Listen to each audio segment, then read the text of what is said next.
Hello दोस्तों, नमस्कार। आज का वीडियो इजराइल देश से जुड़ी कुछ जानकारी से संबंधित है। इजराइल देश अपनी अनोखी बातों के लिए फेमस है। बता दें, दूसरे देश में जन्मे बच्चे को भी इजराइल देश की नागरिकता मिल जाती है। यही नहीं, यहाँ साइकिल चलाने वालों के लिए भी लाइसेंस लेना पड़ता है। दक्षिण पूर्व भूमध्य सागर के किनारे पर मौजूद इजराइल आज युद्ध के चलते चर्चाओं में। जैसा कि खबरों में हम सभी देख ही रहे हैं, इजराइल और हमास में लड़ाई छिड़ी हुई, जिसकी वजह से पूरी दुनिया दो हिस्सों में बढ़ चुकी है। खैर, अगर बात इजराइल देश की करें तो यहाँ से जुड़ी कई ऐसी इंटरेस्टिंग बातें हैं जिनके बारे में आप शायद नहीं जानते होंगे। ऐसा कहा जाता है कि इजराइल में साइकिल चलाने वालों के लिए भी लाइसेंस लेना पड़ता है। यही नहीं, ये दुनिया का एकमात्र यहूदी राष्ट्र है और देश का क्षेत्रफल इतना छोटा है कि 3 इजराइल मिलने के बाद भी इस राजस्थान के क्षेत्रफल के बराबर नहीं हो सकता। तो चलिए आपको इस देश की कुछ इंटरेस्टिंग जानकारी देते हैं। इजराइल एक ऐसा देश है जहां जन्म हुए किसी भी देश के बच्चे को तुरंत नागरिकता मिल जाती है, और अगर इजराइल के किसी भी नागरिक का बच्चा दूसरे देश में पैदा होता है तो भी उसे इजराइल की नागरिकता दे दी जाती है। वो जब चाहे अपने देश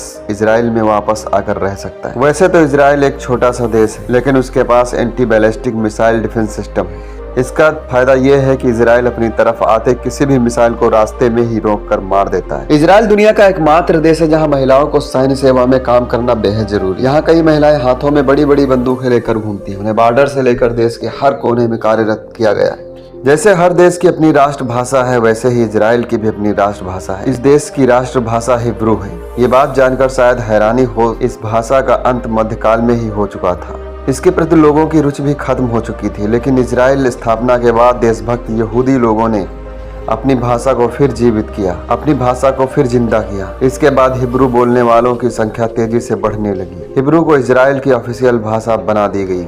यातायात के नियम वैसे तो हर देश के और हर शहर के अपने अलग अलग होते हैं। इसमें गाड़ी चालक और बाइक चालक को लाइसेंस रखना बेहद जरूरी होता है। लेकिन इजराइल में साइकिल चलाने वालों को भी लाइसेंस रखना पड़ता है। जी हाँ, इसे चलाने के लिए लाइसेंस लेना अनिवार्य हो गया। इजराइल हीरे के थोक सबसे बड़े व्यापार केंद्रों में आते हैं। दुनिया के किसी भी दूसरे देश की तुलना में यहाँ सबसे ज्यादा हीरे की कटिंग के साथ साथ पॉलिशिंग भी की जाती है। तो ये रहे इजराइल से जुड़े कुछ इंटरेस्टिंग फैक्ट जो आपके सामने पेश किए गए। मुझे उम्मीद है कि यह पसंद आया होगा।